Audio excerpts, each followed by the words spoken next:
పెట్టారు. ఏ ప్రభుత్వంలో ఉన్నాడు? కాంగ్రెస్ ప్రభుత్వం స్వాతంత్రం వచ్చిన తర్వాత పండిట్ జవహర్లాల్ నెహ్రూ గారు ప్రధానమంత్రిలో, ఈయన హోమ్ మినిస్టరు. ఆయన ఆదేశానుసారమే సర్దార్ పటేల్ ఇక్కడికి వచ్చి నిజాం లొంగ తీసుకోవడం జరిగింది. దానికి ఏదో మేము గొప్పోలు అబ్బాబా ఏడున్నాడు? ఒక పేరు చెప్పురా బాబు, ఎవడున్నాడు? స్వాతంత్రంలో వీర్ సవర్కర్ జైలుకు పోయిండు. ఆ తర్వాత జైల్లోకి వెళ్ళి బయటకు వచ్చేటాడు, అపాలజీ చెప్పి బయటకు వచ్చిండు. ఆయనను స్వాతంత్ర సమరయోధుడు అంటారు. యావత్ భారతదేశంలో అన్ని కులాలు అన్ని మతాలు ఏకతాటిపై హిందూ ముస్లిం సిక్ ఇసాయి అందరూ కూడా మహాత్మా గాంధీ ఆలోచనను కట్టె లేకుండా తుపాకీ లేకుండా స్వాతంత్రం తెచ్చిన నాయకుడు. ఆ తర్వాత బాబాసాహెబ్ అంబేద్కర్ రాజ్యాంగం రాశాడు. మీరు ఏడున్నారో నాకైతే అర్థమైతే లేదు. ఏదైనా ఇదే. దేశం మొత్తంలోనూ ధరలు పెరిగితే దాని మీద మాట్లాడరు, ఉద్యోగాల గురించి మాట్లాడరు, ప్రైవేట్ సెక్టర్లు ప్రైవేట్ పరం చేస్తే మీకు ఆలోచన లేదు. ఆఖరుకు జిఎస్టి పిల్లలు తాగే పాలల మీద, స్కూల్ పిల్లల మీద, పెన్సిల్ మీద, పెన్ల మీద మీరు జిఎస్టి వేసి ఒక్క వాగ్దానం పూర్తి చేసినారా బాబు? మాటికి 4వ యాత్ర, 5వ యాత్ర, 6వ యాత్ర, ఇక అన్న మాట్లాడేది ఒకటే గుత్తపదం. కాళేశ్వరంలో 1 కోటి రూపాయలు తినేసిండ్రు అవినీతి. మిషన్ భగీరథలో తినేసిండ్రు. ఇది తప్పితే మీరు ఏం చేసిండ్రు 8 ఏళ్లలో? ఇచ్చిన ఒక్క వాగ్దానం పూర్తి చేసిండా? ఏదో నాకు గ్రామార్థమైతే లేదు. వీళ్ళు ప్రజల అమాయకులు అనుకుంటున్నారా, లేకో హిస్టరీని తిరగరాయడానికి చేస్తున్నారా అనేది నాకు అర్థమైతే లేదు. అసలు ఏం చేశారు మీరు? అసలు మీ బీజేపీ పార్టీ పుట్టిందా అప్పుడు? నేను ఇది కూడా అడుగుతున్నా. లేనే లేదు స్వాతంత్రంలో. పోనీ తెలంగాణ విమోచన దినం అంటున్నారే, మీ పార్టీ ఏంటంటే అది చెప్పరు. కేవలం బొమ్మలు వేసుకోవాలి, మేమే తెచ్చినాం, మేమే చేసినాం, నిజాంను పారదోలినాం, నిజాం పరిపాలన కూలగొట్టినాం. మీరేడ కూలగొట్టినరా బాబు? మేం చేసినాం త్యాగం. ఈవెన్ పివి నరసింహరావు గారు కూడా ఆ రోజు ఈ ముస్లిం వాళ్ళ ఏదో మన నిజాంకు సపోర్ట్ చేసే వాళ్ళు భయంతో ఎంతో మంది ఊచకోత అయిండ్రు. ఈవెన్ పివి నరసింహరావు గారు పోయి నాగ్పూర్ లో ఉన్నాడు. ఆ హిస్టరీ మీకు తెలుసా? ఎవరు తెచ్చిండు? జమలాపురం కేశవరావు గారు తెలంగాణ కాంగ్రెస్ ఏర్పరిచిండు.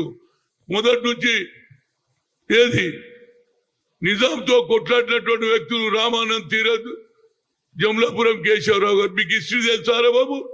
అది ఏందో ఏమో నాకు అర్థం కాదు. ఇష్టం వచ్చినట్టు మాట్లాడుతున్నారు. నాకు అనిపిస్తుంది ఏంటంటే ప్రజల దృష్టి మళ్లించడానికి పెరిగిన ధరలు, డీజిల్, పెట్రోల్, గ్యాసు, జిఎస్టి ఇవన్నీ మళ్లించడానికి ఒక కొత్త కార్యక్రమం. అది ఆజాదీ అమరోత్సవ్ ఆజాదీగా అయిపోయింది. ఇప్పుడు కొత్త డ్రామా. అసలు నేను ఒకటే అడుగుతున్నా, సర్దార్ పటేల్ మీ వాడారా భయ్ చెప్పు? మా పార్టీలో ఉండే కాంగ్రెస్ పార్టీకి వెళ్ళే ఆయన హోమ్ మినిస్టర్ అయిండు. దాన్ని కూడా మీరు హైజాక్ చేస్తారేది నాకు అర్థం కాదు. ప్రజల అమాయకులు అనుకుంటున్నారా? జనాన్ని మొబిలైజ్ చేసి మాదే మీటింగు మేమే చేస్తున్నాం. అసలు నిజంగా కూడా ఒక్క ఆలోచన కూడా లేదు మీకు. ఏది అయినా తప్పుడు ప్రచారం చేయడంలో మీరు నంబర్ 1, ప్రజల దృష్టి మళ్లించడంలో నంబర్ 1. ఏ అవకాశం వస్తే దాన్ని ఉపయోగించుకునే అవకాశం తప్పితే మరి నిజంగా నేను అడుగుతున్నా, మీరే కేంద్రంలో మీ ప్రభుత్వం ఉన్నది, హోమ్ మినిస్టర్ వస్తాడు, अविनीति జరిగింది, करप्शन खा गए फिर आपके हाथ में क्या है? सीबीआई आपके हाथ में है, ईडी आपके हाथ में क्या कर रहे भाई? ये दिया ఇవాళ నేను చూసిన ఎవరు మన ఏది వైఎస్ఆర్పి ఎంపీ ఆమెను ఇవాళ 40 కోట్ల 79,000 ఏదో 42 కోట్ల 79 లక్షలు తీసుకుంటే ఆమెకు జైలు పంపించారు. మరి బీజేపీలో ఎంతమంది ఉన్నారా బాబు? బ్యాంకులను ముంచిన వాళ్ళని జైలుకు పంపించిరా? ఒక గిరిజన ఒక లేడీ మీద మీకు కక్ష. మరి మిగతా లేదేమింది? మీ పార్టీలో చేరితే అవన్నీ మర్చిపోతాం. చిన్న ఉన్నప్పుడు ఇన్న కాశీ పోయి గంగలో మునిగితే పాపాలన్నీ పోయినాయి. ఇప్పుడు బీజేపీలో ఎవడు పోతే పాపాలు కాశీకి పోయేది అవసరం లేదు. వాళ్ళ పార్టీలో చేరిండు. ఎంతమంది చూసినా తెలుగుదేశంకి వెళ్ళి వచ్చిన వాళ్ళు మీ పార్టీలో బ్యాంకులను ముంచిన వాళ్ళు ఉన్నారా లేదా? ఇప్పటికన్నా ఈ చెడు ప్రచారం చేయకండి. మీ ఏది లిబరలైజేషన్ లో మీ పాత్ర ఏమి లేదు. ఎవరినన్నా అడుగుమని హిస్టరీ చూపించమను. ఎవరన్నా ఉన్నారా? అసలు మీ పార్టీ లేకుంటే అప్పుడు ఇవాళ మా పార్టీ బీజేపీ తెచ్చింది. ఏది సర్దార్ పటేల్ మావాడు.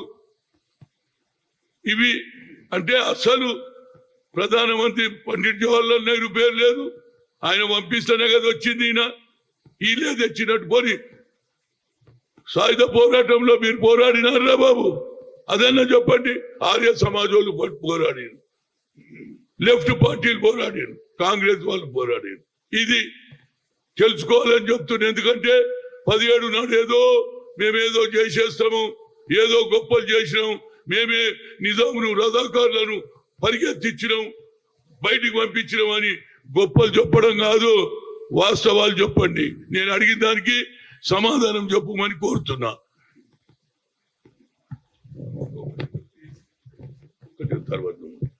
అదే కాకుండా నేను నిన్న మాట్లాడినట్టు బాబాసాహెబ్ అంబేద్కర్ విగ్రహం గురించి కేటీఆర్ గారు ఏమన్నారంటే కోర్టు ఆర్డర్ ఉన్నది. కోర్టు ఆర్డర్ ఎన్ని ఇంప్లిమెంట్ చేస్తున్నా నాకు తెలియదు, కానీ ఇవాళ వరకు నేను రైట్ టు ఇన్ఫర్మేషన్ యాక్ట్ లో లెటర్ ఇచ్చిన. ఎన్ని స్టాచ్యూలు ఉన్నాయి? మహాత్మా జ్యోతిరావు పూలే, బాబాసాహెబ్ అంబేద్కర్, రాజశేఖర్ రెడ్డి విగ్రహాలకు ఎన్నిటికీ పర్మిషన్ ఉందో మాకు డీటెయిల్ ఇవ్వమని అడుగుతున్నా.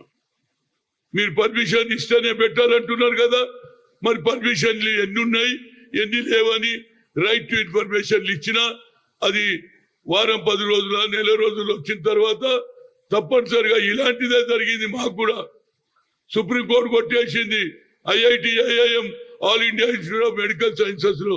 కానీ మేము పార్లమెంట్ లో బిల్లు పెట్టి శాంక్షన్ చేసినాం. ప్రజలు ఒప్పుకున్నారు, ఎంపీలు ఒప్పుకున్నారు, బిల్ పాస్ అయింది. కొన్ని లక్షల మంది పిల్లలు మా వాళ్ళు చదువుతున్నారు. అదే విధంగా అసెంబ్లీలో మీరు బిల్లు పాస్ చేయండి తప్పనిసరిగా. అప్పుడు ఏది ఎవరు ఆపరు. ఎందుకంటే స్పీకర్ ఈ సుపీరియం అంటాడు ఏ ఇష్యూలో కూడా. స్పీకర్ దాంట్లో ఆయనకు ఆ జ్యూరిడక్షన్ ఆయనది, మేము అందులో ఇన్వాల్వ్ కావంటారు. అందుగురించి కేటీఆర్ అసెంబ్లీలో బిల్లు పెట్టు. ఏ విధంగానైతే ఢిల్లీలో ఏదైతే పార్లమెంట్ భవన్ ను అంబేద్కర్ భవనం చేస్తున్నారో దానికి ఏ విధంగా రెజల్యూషన్ తీసుకున్నావో అదే విధంగా దీని మీద కూడా మీరు రెజల్యూషన్ చేయండి. ఎవరు వద్దంటారు మీ పార్టీలో? అంబేద్కర్ వద్దంటారా, పెట్టొద్దంటారా? ఎన్ని రోజులు లాకప్ లో పెడతారని నేను లెటర్ ఇచ్చిన. ఆయన ఎన్ని రోజులలో రైట్ ఇన్ఫర్మేషన్ యాక్ట్ లో ఎన్ని విగ్రహాలకు పర్మిషన్లు ఉన్నాయి, ఎన్ని విగ్రహాలు ఎన్ని ఉన్నాయో అవన్నీ మాకు డీటెయిల్ ఇస్తే రేపు స్పీకర్ కి ఇస్తా. స్పీకర్ గారు ఇగో దీనికి పర్మిషన్ లేదు, దీనికి ఎందుకు అడుగుతున్నావు? అంబేద్కర్ ఏం పాపం చేసినావు? నువ్వు ఏ కుర్చీ మీద కూర్చున్నది ఎవరి వల్ల కూర్చున్నావు? అంబేద్కర్ రాజ్యాంగం రాసిండు కాబట్టి నువ్వు ఈనాడు స్పీకర్ అయినవని చెప్పడానికి ఒక అవకాశం. Thank you. హాయ్ ఫ్రెండ్స్, మా టుడే టుమారో యూట్యూబ్ ఛానల్ చూస్తున్నందుకు చాలా థ్యాంక్స్. మరిన్ని లేటెస్ట్ వీడియోస్ కోసం వెంటనే సబ్స్క్రైబ్ చేయండి. అలాగే ఈ బెల్ ని కూడా రింగ్ చేసేయండి. మా నోటిఫికేషన్స్ అన్ని మీ మొబైల్లో వస్తాయి. అలాగే మా వీడియోస్ మీకు నచ్చితే లైక్ చేయండి, షేర్ చేయండి, నచ్చకపోతే కామెంట్ చేయండి.